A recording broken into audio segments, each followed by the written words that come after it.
warahmatullahi wabarakatuh. Perkenalkan, nama saya Intan Kanisa Sabira dengan NIM 857247861, mahasiswa Universitas Terbuka. Yang saya hormati Bapak Ibu Tutor serta rekan-rekan mahasiswa sekalian. Pada kesempatan kali ini saya akan memaparkan hasil rancangan taktis mengenai tugas nomor 2, yaitu Desain Strategi Difusi Inovasi dalam Penerapan Sistem Automated Online Proctoring di Universitas Terbuka. Seperti yang kita ketahui bersama, dalam mengadopsi teknologi baru, khususnya sistem pengawasan ujian berbasis Artificial Intelligence atau AI, institusi pendidikan tidak dapat langsung menerapkannya begitu saja kepada mahasiswa maupun dosen. Dibutuhkan pendekatan yang bertahap, terstruktur, dan humanis agar inovasi dapat diterima dengan baik oleh seluruh civitas akademika. Oleh karena itu, strategi ini dirancang berdasarkan 5 tahapan keputusan inovasi menurut Everett M. Rogers yang sekaligus mengintegrasikan edukasi penting mengenai penggunaan sistem automated online proctoring. Tahap pertama adalah tahap pengetahuan. Pada tahap ini, fokus utama universitas adalah membangun pemahaman awal serta mengurangi kesalahpahaman mengenai sistem yang akan diterapkan. Strategi yang dilakukan yaitu melalui kampanye edukasi interaktif berupa video pendek di LMS, media sosial maupun email resmi kampus. Edukasi tersebut menjelaskan 2 poin penting. Pertama, mengenai apa itu Automated Online Proctoring. Sistem ini merupakan teknologi pengawasan ujian daring berbasis AI yang digunakan untuk memantau pelaksanaan ujian melalui kamera perangkat peserta. Kedua, mengenai bagaimana sistem tersebut bekerja. Secara sederhana, AI akan mendeteksi kecocokan wajah, pergerakan visual, serta kondisi audio di sekitar mahasiswa secara real-time selama ujian berlangsung. Selain itu, kampanye edukasi juga bertujuan meluruskan berbagai mitos yang berkembang.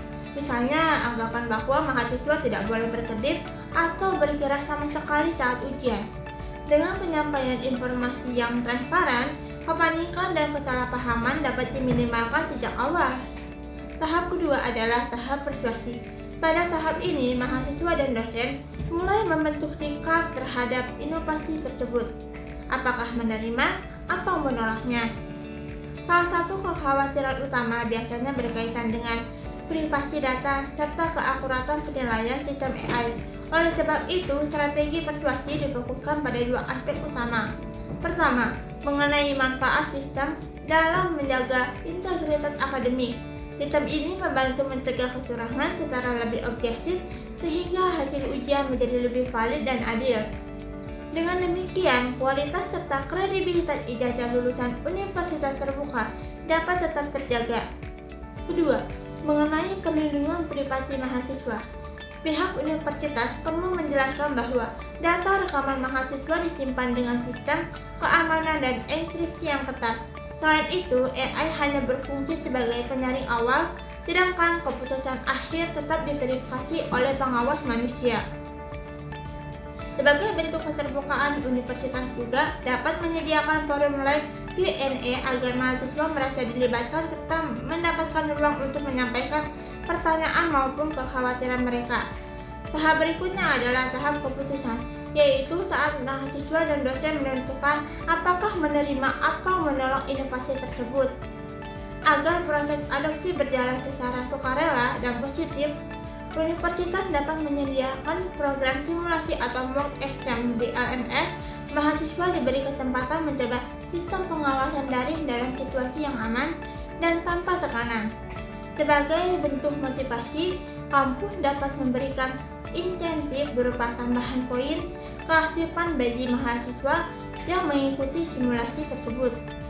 Sementara itu, dosen dapat diberikan pelatihan atau workshop yang menunjukkan bagaimana sistem ini membantu proses evaluasi menjadi lebih efisien.